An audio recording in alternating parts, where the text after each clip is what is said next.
नमस्कार दोस्तों, स्वागत है आपका हमारे channel Ashutosh Tiwari sir computer पे। एक नई अपडेट के साथ हम जुड़े हैं यहाँ पर। और आप जैसे जानते हैं कि झारखंड माध्यमिक आचार्य फॉर्म रिलीज होते ही कई सारी इसके साथ समस्याएं आने लगी थी।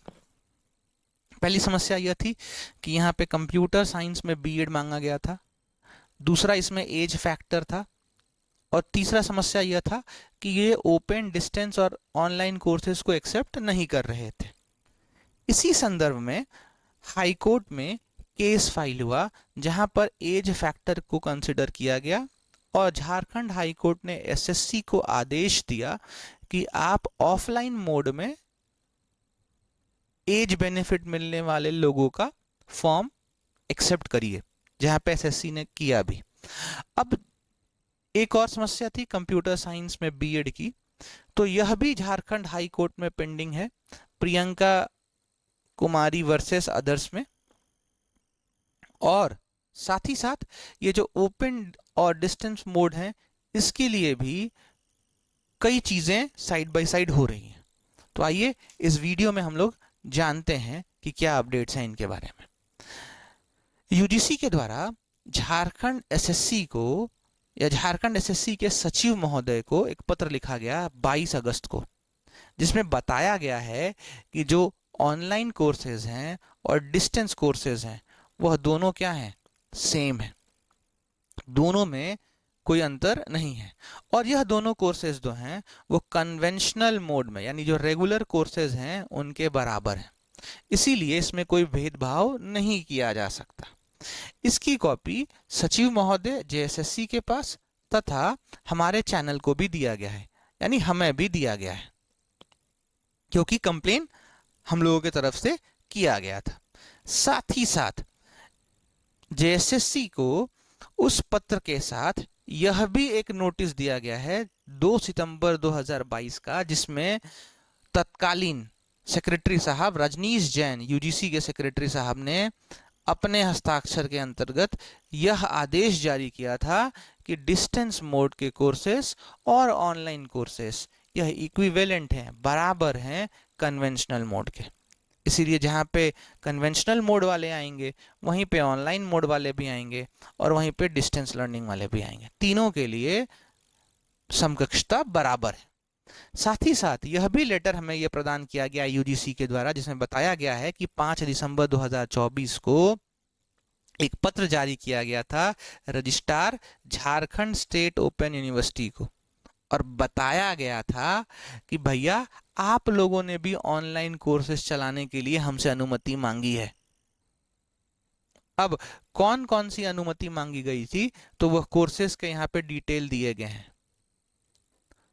तो उस समय कई कोर्सेज को रिजेक्ट कर दिया गया, और रिजेक्ट करने का कारण यह बताया गया कि उसके लिए या तो प्रॉपर फैकल्टी नहीं था उनके पास, या जो स्टूडेंट लर्निंग मटेरियल था या स्टडी मटेरियल्स था वह यूजीसी के नॉर्म्स के अकॉर्डिंग नहीं दिए गए थे।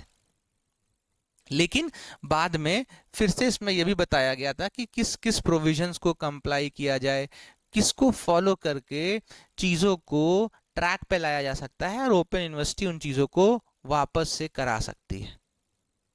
ठीक है, तो जब झारखंड की ही एक यूनिवर्सिटी है, जब ऑनलाइन कोर्सेज रन, सॉरी माफी चाहते हैं, डिस्टेंस कोर्सेज रन करा रही है, और झारखंड में ही एक फॉर्म निकला है जहां पे डिस्टेंस एजुकेशन वालों को नहीं कंसिडर किया जा रहा है, तो यह तो गलत है। इससे पहले भी इग्नू ने एक पत्र लिखा था चीफ सेक्रेटरी को, सेक्रेटरी हायर एजुकेशन को, जो हमने पहले वीडियोस में आपको बता रखा है, और वहां पे मांग करा था कि कम से कम भैया इग्नू वालों को तो कंसिडर करिए। क्यों?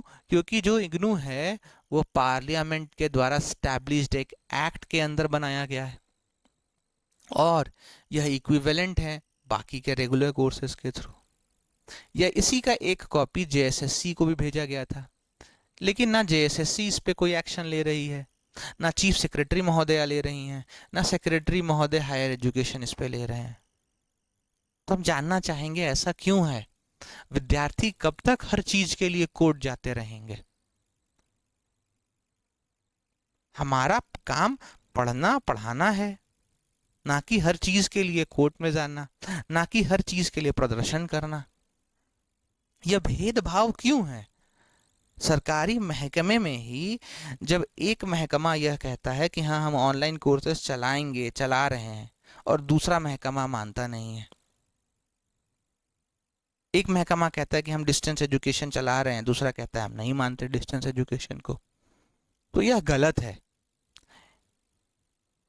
मैं आग्रह करूंगा कि सरकार तक यह वीडियो पहुंचे, माननीय मुख्यमंत्री इस चीज को समझें और एक्सेप्ट करें कि वह भी झारखंड स्टेट ओपन यूनिवर्सिटी के माध्यम से एजुकेशन को प्रमोट कर रहे हैं। तो फिर वो एग्जाम क्यों नहीं दे सकते? अगर उनमें टैलेंट होगा तो बच्चे एग्जाम देंगे, नहीं टैलेंट होगा तो आप उन एग्जाम में वो फेल हो जाएंगे, लेकिन कम से कम एग्जाम में तो बैठने दीजिए। इसी के तहत एक केस पेंडिंग है अभी, जिसकी चर्चा हुई, Priyanka Kumari versus state of Jharkhand, जहां पे बीएड को लेकर बात चल रही है। इसकी अगली सुनवाई 15 सितंबर को है। जैसा आप देख सकते हैं यहाँ पे लिखा है कि झारखंड हाईकोर्ट में माध्यमिक आचार्य कंप्यूटर साइंस नियुक्ति के विज्ञापन को चुनौती देने वाली याचिका पर सुनवाई हुई है। अदालत में मामले की सुनवाई करते हुए जेएसएससी से पूछा है कि माध्यमिक आचार्य नियुक्ति के लिए सामान्य बीएड की डिग्री चाहिए या कंप्यूटर साइंस में बीएड की डिग्री चाहिए। हाँ, ये बात वहाँ बताया नहीं गया था कि भैया आपको डिग्री किस में करके लाना है, कंप्यूटर साइंस में करके आना है कि किसी भी सब्जेक्ट में बीएड करके आ सकते हैं। अदालत ने जेएसएससी को जवाब दाखिल करने का निर्देश देते हुए मामले की सुनवाई 15 सितंबर को निर्धारित किया है। यानी आपका एग्जाम फिलहाल आप मान के चलिए कि 15 सितंबर या सितंबर तक तो नहीं हो रहा है, अब होगा भी तो अक्टूबर में ही हो पाएगा। ठीक है, तो आपको सितंबर का पूरा टाइम मिला तैयारी करने के लिए। मालूम हो कि प्रियंका कुमारी एवं अन्य ने माध्यमिक आचार्य नियुक्ति परीक्षा के विज्ञापन को चुनौती देते हुए याचिका दाखिल की है। प्रार्थी की ओर से अधिवक्ता चंचल जैन ने अदालत को बताया कि विज्ञापन में बीएड या इंटीग्रेटेड बीएड या एमएड की अनिवार्य योग्यता के रूप में शामिल किया गया है, जो उचित नहीं है। यानी यह बताया गया है कि बीएड एमएड या इंटीग्रेटेड बीएड एमएड होना चाहिए। बीएड पाठ्यक्रम में कंप्यूटर साइंस या किसी अन्य तकनीकी विषय को शामिल नहीं किया गया है। इनका कहना है कि बीएड कोर्स में कंप्यूटर साइंस या किसी अन्य टेक्निकल सब्जेक्ट को नहीं रखा गया है। इस वजह से कंप्यूटर साइंस में स्नातक या स्नातकोत्तर करने वाले छात्रों को बीएड या एमएड करने का अवसर नहीं मिलता है। तो कंप्यूटर साइंस में जो बच्चे ग्रेजुएशन और पोस्ट ग्रेजुएशन करते हैं उन्हें बीएड या एमएड करने का मौका नहीं मिलता है। इसके चलते कई अभ्यर्थी आवेदन करने से वंचित हो रहे हैं और इस वजह से कई लोग अप्लाई नहीं कर पाए। उन्होंने कहा कि यह पूरी तरह से गलत और भेदभावपूर्ण है। बिल्कुल ये भेदभावपूर्ण है, सरकार को मौका देना चाहिए। अगर एक नॉन बीएड कैंडिडेट भी कंप्यूटर साइंस में, एआई में, डेटा सिक्योरिटी और साइंस में एग्जाम क्वालिफाई कर लेता है तो सरकार बाद में उन्हें ट्रेनिंग दिलवा सकती है। और अब तो ऐसे भी टीचिंग मेथोडोलॉजी में यह आ गया है कि आपको सीबीएसई भी कहती है कि 25 आवर्स का इन हाउस ट्रेनिंग दीजिए, 25 आवर्स का सीबीएसई ट्रेनिंग देती है। तो ये स्टेट गवर्नमेंट भी तो ट्रेनिंग देकर बता सकती है कि भाई बच्चे पढ़ाएं कैसे, सिखाया कैसा जाए। और जब यह है ही सीबीएसई के थ्रू कि हाँ आपको करना है, ट्रेनिंग करना है तो करना है। तो हम एक तरफ ट्रेनिंग देने की बात कर रहे हैं और पहले उन अभ्यर्थियों को छांट दे रहे हैं। अगर आपको छांटना ही है तो बच्चों को परीक्षा देने दीजिए, जो टैलेंटेड होगा वो आगे बढ़ेगा। लेकिन आप पहले ही यहाँ पे रुकावट लगा दे रहे हैं। इसमें बताया गया है कि विज्ञापन में निर्धारित शैक्षणिक योग्यता तकनीकी विषयों के लिए उपयुक्त नहीं है। इस वजह से योग्य अभ्यर्थी वंचित हो रहे हैं। यह उन उम्मीदवारों के साथ अन्याय है जिन्होंने कंप्यूटर साइंस में उच्च शिक्षा प्राप्त की है। इसके बाद अदालत ने आयोग को जवाब दाखिल करने का निर्देश दिया है। तो जेएसएससी को जवाब दाखिल करना है, 15 सितंबर को इसकी नेक्स्ट सुनवाई होनी है। तो जिन लोगों ने फॉर्म भरा है उन्हें सितंबर तक मान के चलिए टाइम मिल रहा है। अब अक्टूबर के बाद ही पता चलेगा या अक्टूबर तक आपका एग्ज़ाम हो सकता है।